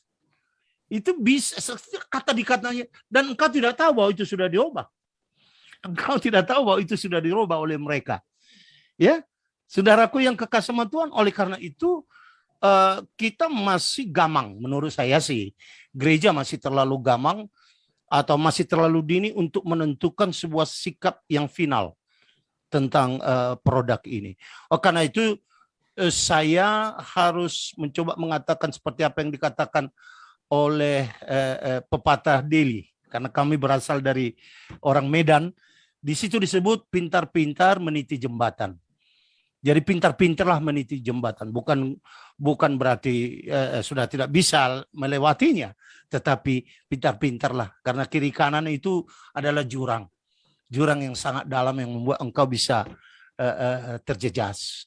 Jadi saya berpikir sepanjang kita menggunakannya dengan satu tergantung kepada kuasa Roh Kudus.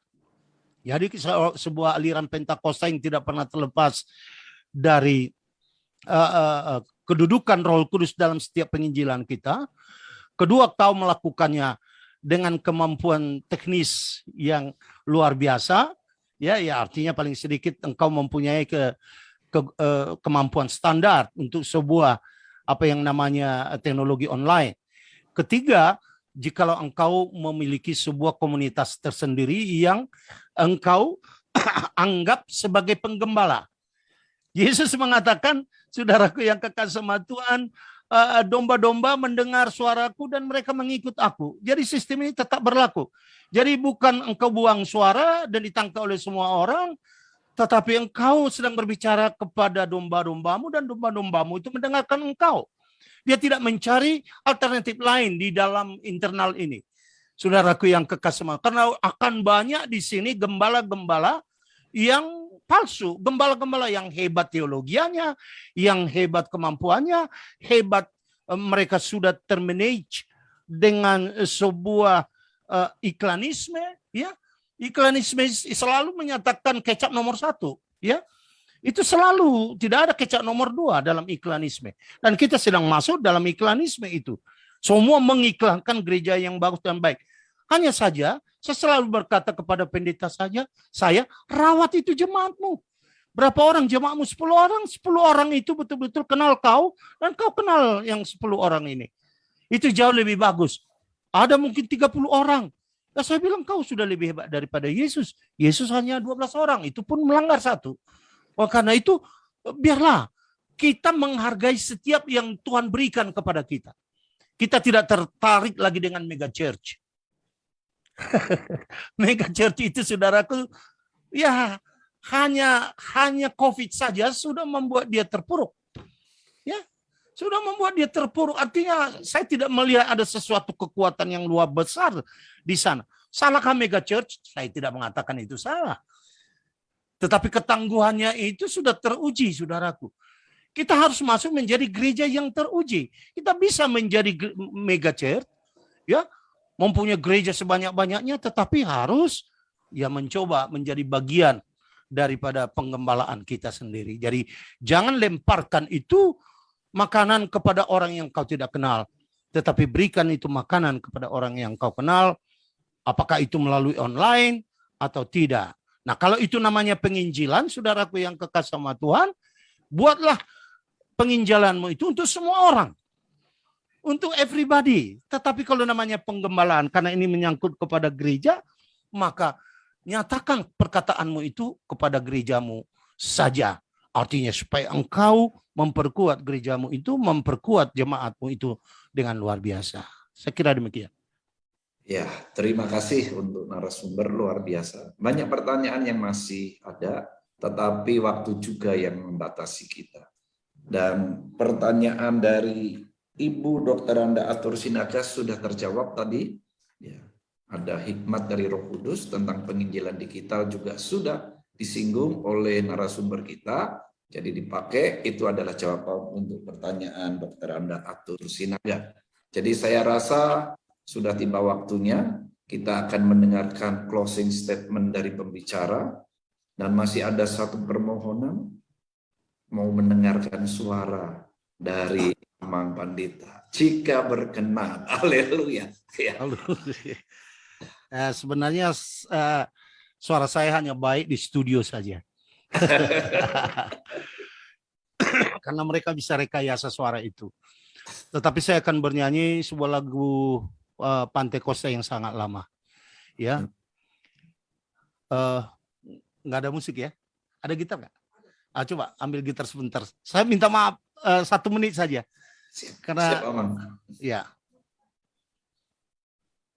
As you pleasure. Thank you, sir. Thank you, sir. I can only sing if we use the guitar here. Oke. Ya, sini aja. Berdiri aja situ. Saya hanya untuk ngikutin saja.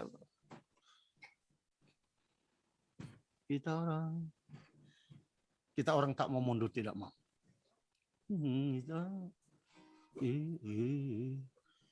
Kita orang. Oke, kita nyanyikan bersama. Saya pikir kita semua orang Pentakosta, orang Pantai Costa tahu ini. Oke. Kita orang tak mau mundur, tidak mau. Tidak mau, tidak mau.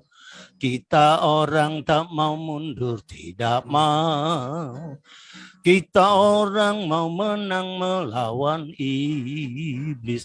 Oh, kita mau menang oleh darah Tuhan Yesus. Kita mau menang oleh darahnya. Kita orang sekali lagi.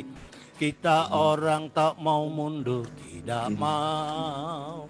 Tidak mau, tidak mau. Kita orang tak mau mundur, tidak mau. Kita orang mau menang melawan iblis. Oh, kita mau menang oleh darah Tuhan Yesus. Kita mau menang oleh darahnya. Haleluya. Haleluya. Puji Tuhan. Ya. Dipersilakan menyampaikan closing statement-nya, Amang Pandita. Baik, kita bersyukur kembali kepada Tuhan atas berkat anugerah Tuhan limpahkan bagi kita sekalian. Kita berharap melalui webinar yang ke-13 dari PGPI ini akan membawa berkah yang luar biasa. Apa yang tidak pernah dilihat oleh mata kita, biarlah Tuhan tunjukkan dalam pelayanan kita selanjutnya. Yang tidak pernah didengar oleh telinga kita, akan Tuhan buka itu secara luar biasa. Zaman akan semakin canggih. Kita akan masuk kepada sebuah zaman yang satu kepada zaman yang lain. Dimensi-dimensi pengetahuan akan semakin bertambah, dan tidak ada yang bisa menghalanginya kecuali Tuhan sendiri yang turun tangan untuk melakukan sesuatu itu. Tetapi gereja tidak boleh undur sedikit pun. Jadi gereja pada zaman ini juga harus bersatu, ya, terutama gereja aliran Pentakosta untuk tetap setia di dalam kepentakostaannya kepada dasarnya. Saya tidak mencoba untuk membanding-bandingkan dengan gereja lain, tapi saya hanya mau menyatakan bahwa gereja aliran Pentakosta ini telah membuktikan eksistensinya, pelayanannya secara luar biasa selama lebih kurang 100 tahun di bumi Indonesia. Dan itu akan tetap berlanjut. Biarlah kita sebagai anak-anak Tuhan yang kecil sekalipun melakukan tugas-tugas kita. Tangan melakukan tugasnya sebagai tangan, kaki melakukan tugasnya sebagai kaki, mata melihat, telinga mendengar, lidah berkata, jantung berdegup. Sebuah bagian tubuh, aparatur tubuh Kristus yang mungkin tidak pernah kelihatan, tetapi mempunyai peranan yang sangat luar biasa. Kita tidak harus menjadi pendeta-pendeta yang spektakuler, yang sangat terkenal. Tetapi saya bersyukur kalau Tuhan sertai saya dalam tugas-tugas saya yang paling kecil sekalipun, yang paling hina sekalipun. Biarlah Tuhan memberkati saudara-saudara sekalian dimanapun gereja saudara. Biarlah Tuhan tetap menyalakan api Pentakosta di dalam hidup pelayanan kita. Dan biarlah Tuhan memberkati keluarga-keluarga kita yang menyokong kita untuk melakukan pekerjaan ini. Dan menjaga, merawat, memelihara seluruh anggota PGPI di mana saja di dalam dan luar negeri. Dan ini akan menjadi sekelompok umat tebusan Tuhan yang bergerak dengan luar biasa untuk melampaui seluruh ruang dan waktu yang Tuhan telah berikan kepada kita sampai akhir zaman kapanpun. Dan generasi sekarang akan menghasilkan generasi yang berikutnya. Karena generasi ini dihasilkan oleh generasi berikutnya. Generasi yang baik akan menghasilkan generasi yang baik. Dan generasi yang baik yang satu akan menghasilkan generasi yang baik yang akan datang. Bila Tuhan memberkati sekalian, terpujilah nama Tuhan dari hari ini kekal sampai selama-lamanya. Haleluya. Amin.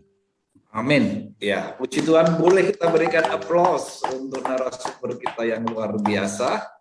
Terima kasih Bang Pandita. Waktu saya kembalikan kepada Ibu Debbie sebagai MC untuk meneruskan acara webinar ini. Mari Ibu, silakan. Terima kasih moderator, Bapak Pendeta Daniel Budi Utomo MPH. Bapak Ibu sekalian, selanjutnya kita akan mendengarkan pengumuman yang akan disampaikan oleh Pendeta Onesimus Yeriwadu, Sekretaris Pengurus Pusat PGPI. Kepada Bapak disilakan dengan hormat. Baik, terima kasih rekan-rekan para anggota webinar yang saya kasihi. Saya akan memberikan beberapa pengumuman penting buat kita sekalian di dalam program daripada To Be One Pentecost Webinar daripada PGPI Pusat yang ke-14 yang akan dilakukan nanti pada bulan Oktober yang akan datang.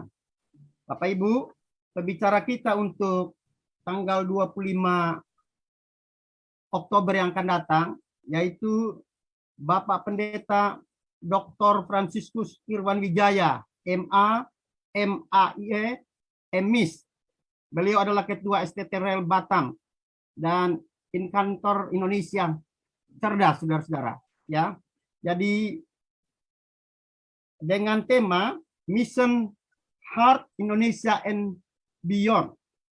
Kami berharap Bapak Ibu peserta webinar yang ke-13 ini bisa mendaftarkan segera kepada link yang sudah ada, yang panitia sudah siapkan. Bapak Ibu bisa melihatnya di layar kaca Bapak Ibu sekalian, dan pastikan Bapak Ibu bisa mendaftarkannya karena kuotanya sangat terbatas, dan kami sangat mengharapkan kerjasama yang baik daripada Bapak Ibu sudah sekalian.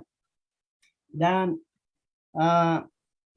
kami berterima kasih atas atensi daripada Bapak Ibu semuanya. Kiranya Tuhan Yesus memberkati. Sampai jumpa nanti di episode yang ke-14 pada tanggal 25 Oktober 2021 pada jam 13 ya, seperti biasa saudara-saudara. Pengumuman yang kedua yaitu HUT PGPI yang ke-42 akan dilakukan pada tanggal 17 September ini saudara-saudaraku lewat hybrid atau daring yang akan dilangsungkan dari kantor pusat PGPI Jalan Hibrida Timur Raya RB 13 nomor 10 RT 008 RW 024 Jakarta Utara. Jam akan ditentukan kemudian saudara-saudaraku. Kami berharap juga rekan-rekan bisa mengikutinya nanti lewat daring ya. Akan merayakan ulang tahun PGPI yang ke-42 tahun. kami menunggu kehadiran Bapak bergabung bersama dengan kami. Yang ketiga, saudara-saudara, yaitu untuk 10 pemenang mendapatkan gift. Panitia sudah mencatat nama-nama Bapak Ibu dan pastikan nama-nama ini, saudara-saudaraku. Yang pertama, Bapak Doyan Lumban Raja SH, MH. Yang kedua, Bapak Rimson Hasudungan Sinaga. Yang ketiga, Bapak Rikson Sijabat STH. Yang keempat, Bapak Sintua Arnold Panjaitan. Yang kelima, Bapak Marudut Parulian Manurung. Yang ketujuh, Vita Widiawati Hanafi. Yang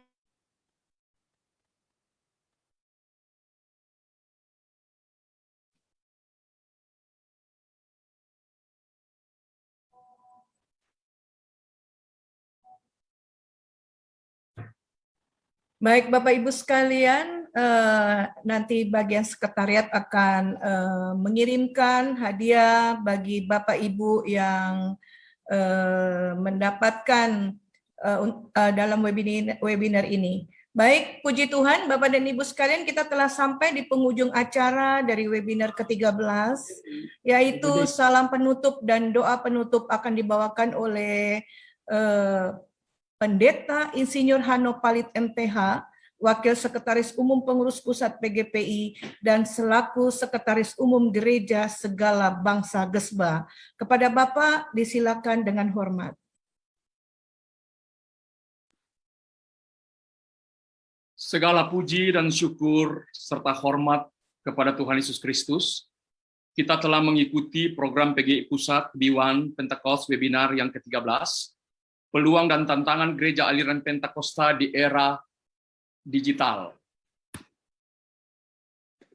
Keseimbangan pikiran yang kita miliki dan spiritual merupakan bagian yang ada pada iman kita. Dan teknologi tidak sebanding atau tidak akan pernah melebihi hikmat dan pengetahuan Allah. Dan gereja yang tentu dibatasi dengan kebenaran Allah. Tetapi gereja mampu memparalelkan pengetahuan yang Tuhan berikan. Artinya, gereja dapat menggunakan setiap peluang dan menang dalam tantangan di era digital ini. Untuk itu, kami pengurus pusat PGPI beserta panitia mengucapkan terima kasih sebesar-besarnya kepada yang kami hormati Bapak Referen Dr. MH Siburian Didi Dimin, selaku Ketua Umum Sinode Gereja Pentakosta Indonesia GPI, dan juga merupakan anggota Majelis Pertimbangan Rohani atau MPR PGPI, atas pemaparan dan jawaban-jawabannya yang luar biasa. Kiranya sehat, sukses, senantiasa diberkati Tuhan dalam keluarga dan pelayanan. Ucapan terima kasih juga kami berikan kepada moderator Bapak Pendeta Daniel Budi Utomo MTH, dan juga kepada Bapak Pendeta Yusuf Agustian Eskom MTH yang sudah membawakan doa pembukaan, dan tentu kepada Bapak Pendeta Jason Balam Papueng selaku Ketua Umum PGPI yang sudah membawakan sambutannya. Ucapan terima kasih juga kepada Majelis Pertimbangan Rohani PGPI dan ketua-ketua serta pengurus sinode anggota PGPI yang sudah mengikuti seminar ini atau webinar ini. Juga ucapan terima kasih kepada semua peserta dengan setia mengikuti webinar ini. Salam sehat dan tetap melakukan protokol kesehatan. Kita berdoa. Bapa kami dalam sorga, di dalam nama Tuhan Yesus Kristus, inilah kami hamba-hambamu dan anak-anakmu. Kami datang menghadap hadirat-Mu yang kudus. Ampuni kami umat manusia lewat pandemik ini Tuhan. Tetapi kami mohon kepadamu, jaga dan lindungi hamba-hambamu dan anak-anakmu serta umat-umatmu yang percaya dan berharap serta berlindung kepadamu. Kami juga berdoa bagi bangsa dan negara kami, Indonesia, Bapak Presiden Republik Indonesia dan segenap Menteri Pemerintahan yang ada di Indonesia, kiranya berikan hikmat, kesehatan, kekuatan untuk dapat menyelesaikan pandemi dan dalam pembangunan membawa rakyat Indonesia kepada sejahtera. Teristimewa kami ada kebebasan untuk berbakti dan beribadah kepadamu. Begitu juga para medis relawan yang terlibat langsung dalam mengatasi pandemi virus corona ini, berikan kekuatan kesehatan kepada mereka.